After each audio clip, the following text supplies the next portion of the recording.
Welcome to Real Estate in Real Time. I'm Woody Zimmerman here with Mark Skabowski of Remax Lakes. Welcome to the show. Here we are, morning. Morning, and it's actually starting to feel like summer. Finally. I know, this is great. I love it. I'm wearing polos. You got your short sleeves on. I'm still a little nippy in the morning, so I just prepare and dress in layers. Yeah. So I can strip off, I guess, through the day. There you go. Yeah. And when temperatures rise, the market typically heats up, and I know that you wanted to talk about like some national trends, and we can break it down locally too.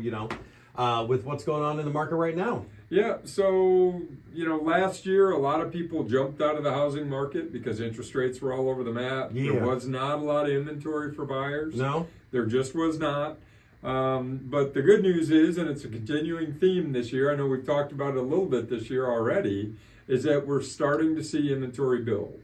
And even though inventory this year is 30% higher than last year, it's still not up to pre-pandemic levels. So there's still not enough houses available for people to buy. So that the good news for buyers is more inventory this year than last year. Yeah. The good news for sellers is there are still buyers out there, but they're being pickier than they were. Yeah. Because there was a time when you had one choice. Here's a house, there's 10 people looking at it, you bought it, and that was it. Yeah. We're not in that stage anymore. We're gradually moving to that more balanced market. So supply and demand, it's starting to balance out, but we're not there yet. I don't believe we're there yet. Houses are still, you see, if I read lots of articles nationally, and then I watch it daily in our MLS, there are numerous price reductions happening. So people have listed their home, got it out on the market, didn't get it the activity level that they thought they were going to, they adjusted price. It's still not getting the activity level, they've adjusted price. Now we're not talking fall off the cliff price. We're not seeing people go from 400,000 to 300,000. But maybe they listed at 400 when the selling point might be 360. Well, that's a significant reduction. Yes, it is. It's a significant reduction of 10%. Oh my gosh, we dropped 10%. But if you look at where those prices went in 19 and 20, prices jumped up 15%. The next year, another 20%. It's been craziness. Yeah. On average, the trend is 3 to 4% a year. So, for buyers, the good news is definitely more inventory, more options, more choices. There was also the change in the whole buyer representation deal with the state, where you have to sign a contract to work with an agent now. That started in July 1st of 24. Little bit of change in the compensation for agents. That has dropped into the market. Buyers are surprised. Wait a minute, I have to pay my agent? Well, you sign a contract that you're going to pay your agent, but then we try to negotiate to where the seller then will compensate the agent. Oh, I see. Now, some sellers will not.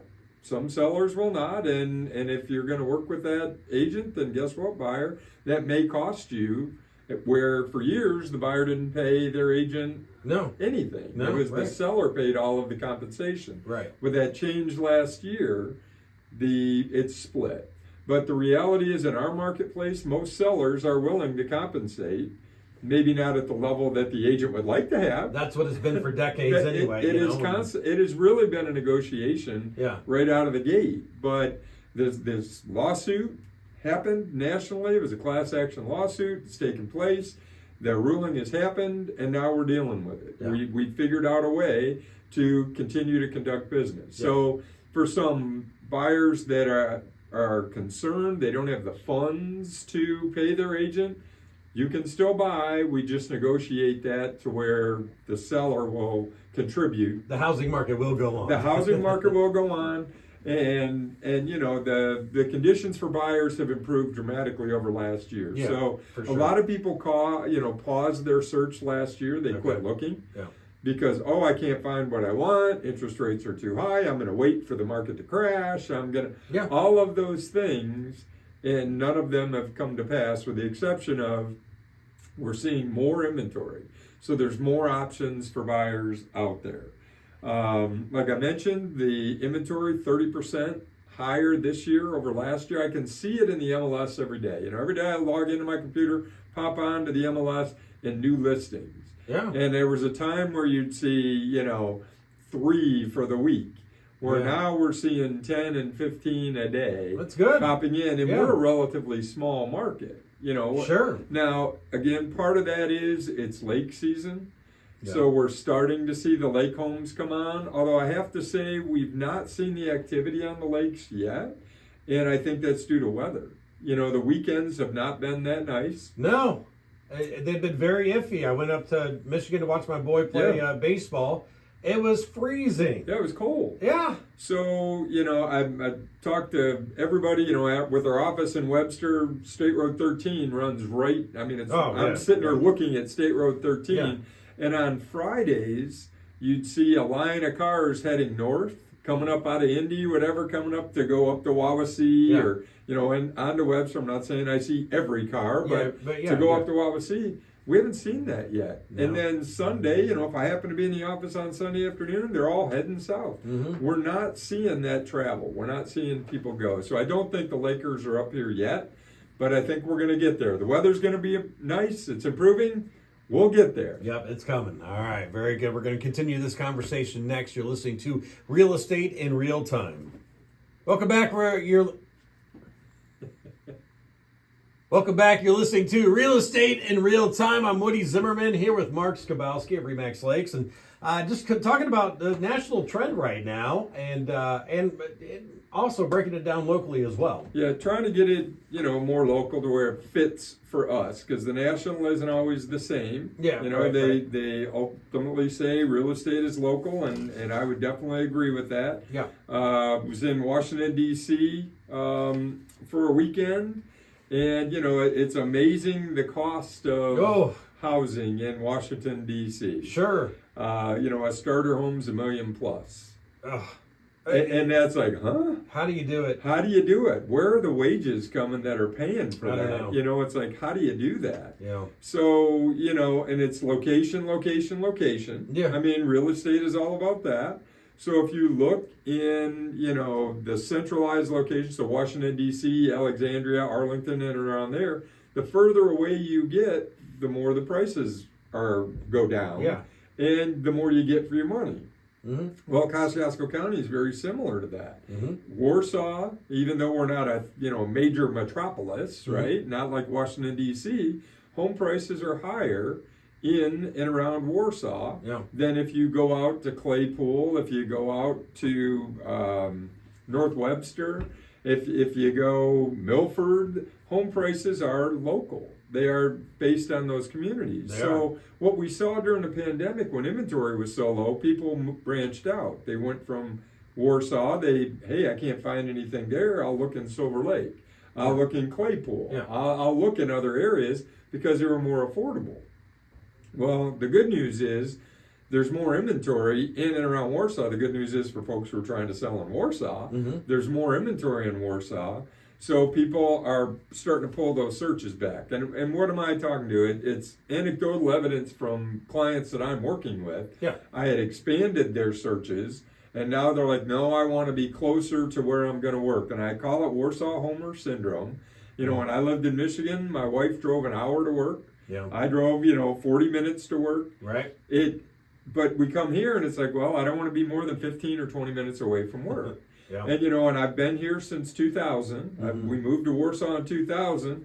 It's like, I'm going to run out to Walmart. Oh, it's 7 minutes away. Yeah. Well, I'll go tomorrow. Yeah, right. Or I need to pack a lunch or when I'm going by. Yeah. I call it the Warsaw Homer Syndrome. Yeah. I really do. People won't. I don't want to drive a half hour to work. I want to drive 15 minutes to work. So, we're starting to see more homes build in and around Warsaw. And when I say build, literally, there's new construction taking place. Yeah, there is a lot. Which is what we need to have happen to help relieve that inventory crunch that we've got going on. So, for buyers that are out there, yes, I'm an agent. Yes, I'm going to say you should buy sooner rather than later. And why is that? Because home prices are not going to fall off the cliff. The average is still going to increase at 3 to 4% per year. The home prices are continuing to go up. We're not seeing that, oh, we're going to drop and it's going to fall off a cliff. No. We're not seeing that. Home price appreciation is continuing to increase. Now, that's average and or median, but the reality is, you might get that one in a occasional where the price has really dramatically dropped. Somebody had to sell for a reason. Yeah. But in general, they're going to increase. So if I were to look in January, and I'm going to use 100,000 because the math's easy, $100,000 home, the next year, a year from now, it's going to be worth $104,000. The next year, it's going to go up 4% more. The next year, 4% more. So if you were to buy something in 2025, okay, and assume you're going to get that price appreciation in a $200,000 home, ultimately you're going to have $40,000 worth of equity in that house within 5 years. That's awesome. That's pretty building significant. wealth. That's pretty significant. Yeah.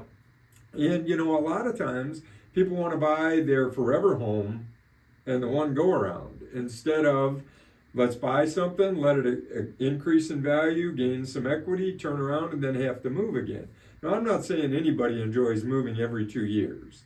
I'm not saying that at all. But if you're looking at a 5-year window, if you can buy something that fits today, it may not be where you ultimately want to be in the long term. If it fits today and it's affordable to you, you'll be able to gain some equity through time to where you can take that equity and apply it to your forever home when you get there. Yeah. Well, normally if you're right out of college, maybe you just get married and then, that first home could be a smaller home, but then maybe kids come then. Yeah, I mean, life changes. Things change. And you adjust and adapt to it. Right. I mean, and then you've got the reverse side, those in my age group, which our kids are up and gone, right? Yeah. The empty nesters. We're looking to get into something smaller because we don't need that forever home anymore. It's no longer our forever home. Yeah. We want to downsize. Yeah. And maybe we want to travel. Maybe so for me, I'm thinking maybe condo, something like that, where I don't have to worry about maintenance, any of that stuff. But I haven't pulled the trigger yet, but that's definitely in my mind. So a lot of times we're talking about people buying and building up. You've got the reverse. You've got folks that are, hey, what am I going to do when the kids are all gone? And I am retired, and where do I go?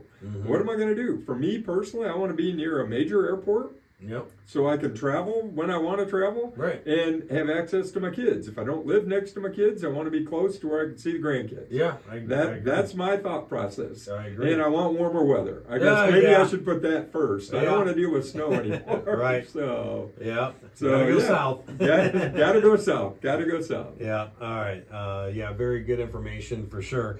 And if you'd like to continue this conversation with Mark, he'll do a one-on-one with you. Reach out to him, your contact info. Sure, the website, skabowskiteam.com. Phone numbers, 574-527-0660. You can always email me, mark@skabowskiteam.com. All right, very good. You've been listening to Real Estate in Real Time. Have yourself a wonderful weekend.